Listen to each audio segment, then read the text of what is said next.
Oh, we're there. There we go. Okay. Right, how did you find live TV? I liked it. I liked researching into it because I thought it was really interesting. Okay. We did a game show at high school, and that was really interesting because we had to look into even like adverts, what special adverts you put in at that time, because obviously there's still kids watching. Yep. You can't put in like... It's kind of that time of the day when you've got to appeal to like probably the biggest mainstream audience ever. You've gone for like prime time people, which obviously your group did.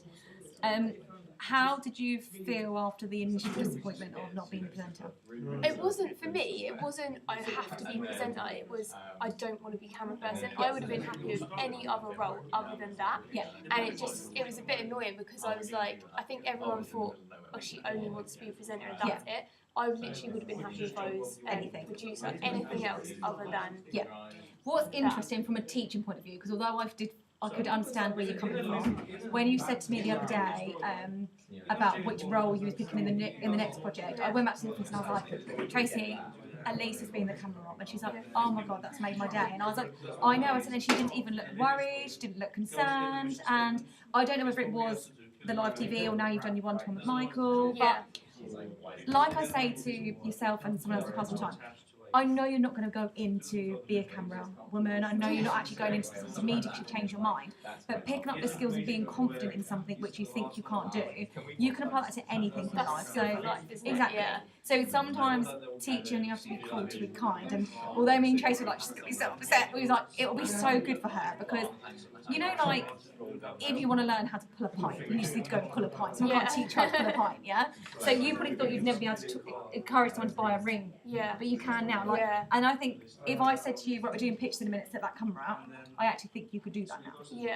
Yeah, I think what confused me is because it was kind of, for me, it was more of a blessing in disguise that we had that flood, because I was more scared of using huge cameras. Yeah. That was what I was terrified of. And like researching and watching, because I sat there and I was like, okay, well, I'm going to have to do it. So I went there and watched loads of videos and stuff, and they were all talking about like different letters and numbers, and I was like, oh my god, I'm even more freaked out than I was before. But you need to remember, like, things like that, it's good to research it, but we're always going to do it on a college scale. So, you know, like, our blocking out is with post-it notes on the floor, etc. But like, it's still teaching the transferable skills. And okay, so that's kind of good then that the cameras are smaller and you felt more in control. So let's talk about production while we're on it. So in relation to rehearsals, you took part in the blocking out of the camera for the live shows. Well done. I think you responded really well to getting on with the role, despite preferring to be the presenter. You just picked your socks up and get on with it. And I put, do you feel it has helped your confidence and practical elements? We've kind of discussed that. In relation to the live shows then, you were very professional at the beginning of the live, all equipment was checked timely, you were ready in position of ahead of the live show, you learned the workings of the camera well and looked confident in your role. If someone walked into that room, which two people did from other areas to observe me, if you guys didn't even notice, they were like so impressed with how well everyone was on task, knew what they were doing, so you didn't give off the vibe of someone that didn't feel confident in the camera. You frame shots well and were accurate in your positioning throughout. You should be pleased with your progress you've shown here. You were aware of ensuring the presenters knew when your camera was going live. You also supported the crew during the breaks with props and the sets. You got yourself involved, which was really good. The only issue is that your show is over an hour. Oh, is it? Okay. Which is an issue because obviously the brief is an hour live TV show. And so it has to be an hour, because as you just said about advertising, you'd be cutting into someone's ad, they've paid a lot of money for that ad, okay? So if I was grading this at Unit 8 and I was just looking at your practical, as in the way you performed with the camera, I'd definitely put you a merit at a high 10. I think you did really, really well. But if I just was looking at the product, I'd have to put you there because it's over an hour, okay? But I'm looking at practical skills in relation to your camera work, so I'd put you here, okay?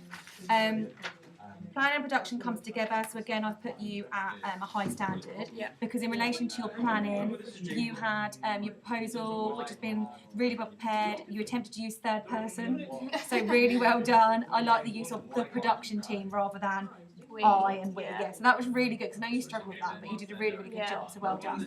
The two areas which are here, now this is because obviously, yes, it's the same grading matrix, but year 2 is much harder. So now I am being cruel to be kind and trying to get you to think about what this and this looks like in year 2, okay? So let's go through the research then. So You've analysed a range of existing TV formats and provided an example for each, which is here. You've also analysed formats similar to your selected idea, which is a bit further down, but it was a similar task, wasn't it? Although your definitions are accurate and clear, it would have been useful to apply greater use of media terminology in relation to conventions and production values. So what I mean by that is, in here, you're talking to me about what happens in this show, what type of show it is, what makes it a magazine show. But what I would like to have seen is that you was actually talking to me about, look, we can see this is a multi-camera setup, the presenter sits and he has direct mode of address, the set's red, the lights are done in this way, the studio is set up like this. So I would have liked you to pay more attention to the production values rather than just this is what's happening in the show, this is what makes it a magazine or a news show, okay? You then went on to look at the TV listings and you identified the most popular format and channel and you contextualised your findings to draw up detailed conclusions. If I was just grading this, it would be here, which is why I've highlighted this as well. Because some of your research portfolio is most definitely of a high standard, but there's some bits like the bit I just went through where nothing's linked to your planning. So, like I always say, when you did this, you hadn't even come up with an idea yet. So I appreciate you're probably thinking, what do you want me to say? Because I hadn't got an idea. But you're always still learning something, and you know you're going to make a TV show because I've told you that in the brief. So you could be saying in here, although we don't have an idea yet, I think I have a preference towards game show. I like the way they do this, this, and this. And this is something to bear in mind when we move into planning or whatever. Yeah? And then down here, that's when you looked at shows similar to your own, isn't it?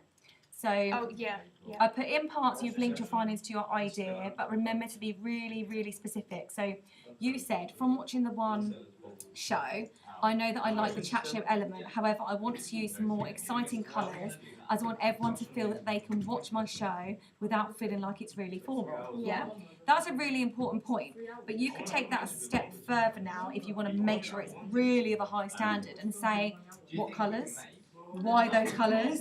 How are you going to go about doing that? Because in a perfect world, I'd love this, this and this in my set, but realistically, can I get that?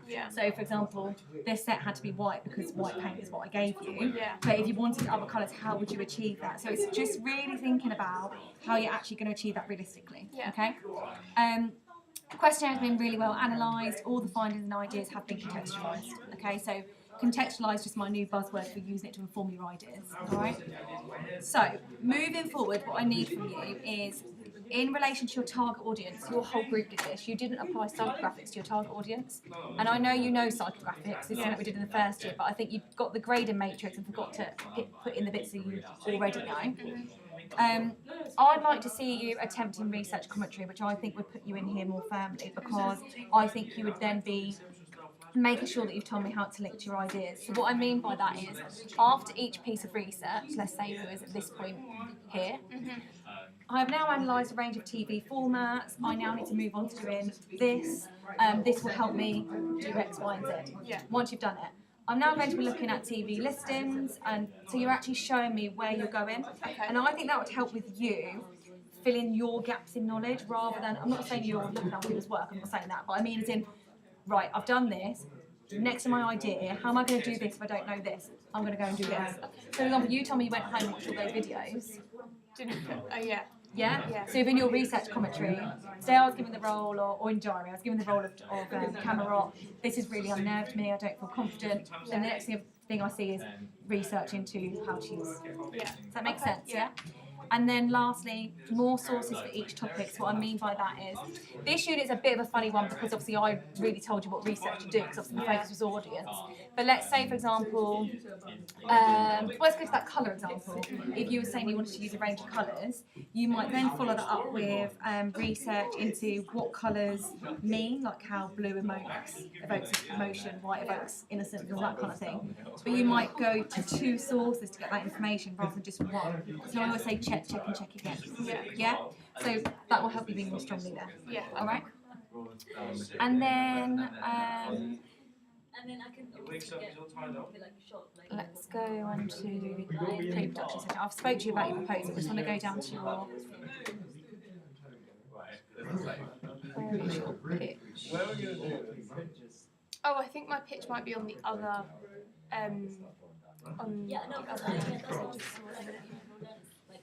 I'll be at the bottom of this page when next year is different. Yeah, there you go. Yeah, okay.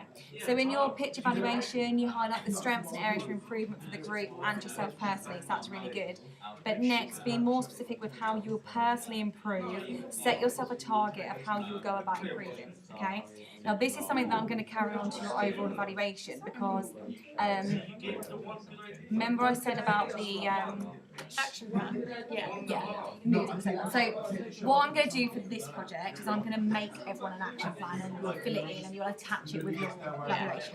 Because I gave everyone the free rein this time. Some people did it, some people didn't. You speak about what you want to do to improve. Like in your pitch, you said you want to improve your evaluation, your communication skills. Yeah. But in an action plan, that would get you to specifically think about how you're going to do that, when, by when, etc. So that kind of did it, but not in as much detail as what you want. Yeah, exactly. Okay. Yeah. And then in your overall evaluation, you considered process and outcomes in detail and linked areas for improvement.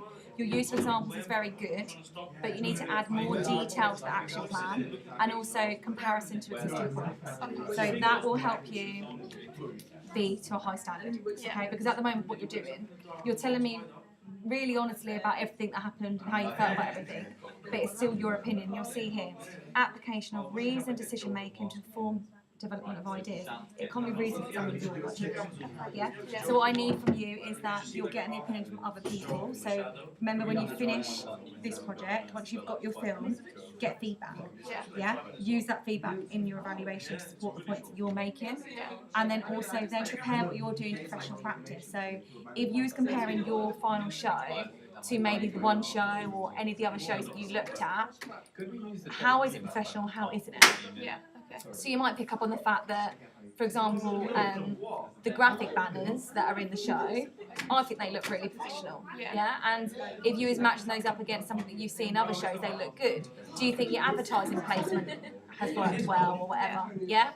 Now, when you put ads in, make sure that you frame to scale size. You know what I mean by that? Yeah. So it feels the same. Yeah, just small things that will help you create something more professional. So you could say, I made a mistake in post-production, I didn't frame to scale size. This is not reflective of professional practice because when you watch the TV, things don't go from small to large. But then you would say, I like the use of the games in the shows. This really links well to things they do in Saturday night TV or whatever. That makes sense, but specific comparisons. Something else I'd like you to consider moving forward is the presentation of your final products. You know those lovely thumbnails that I used to get from you in the first year? Just think about ways of... Oh no, I did try to do that, but YouTube wasn't letting me put one up. So if that ever happens again, just show me what thumbnail you would use in production. Okay, just see it next week if you're having issues, yeah? And then just lastly, I've put as a class, you created a live TV show which was reflective of the brief demands. You worked well as a class to organise the props, set and contestants. The set looked brilliant. I thought for a budget it actually looked really good, yeah. The show met the needs of the intended audience and definitely promoted a Saturday night in feel that ITV has grown successful in doing, so well done. And then a last point, you should be really pleased with the practical performance you have put in here. You adopted camera framing, etc. accurately and without direction. So really, really well done. You should be proud of yourself.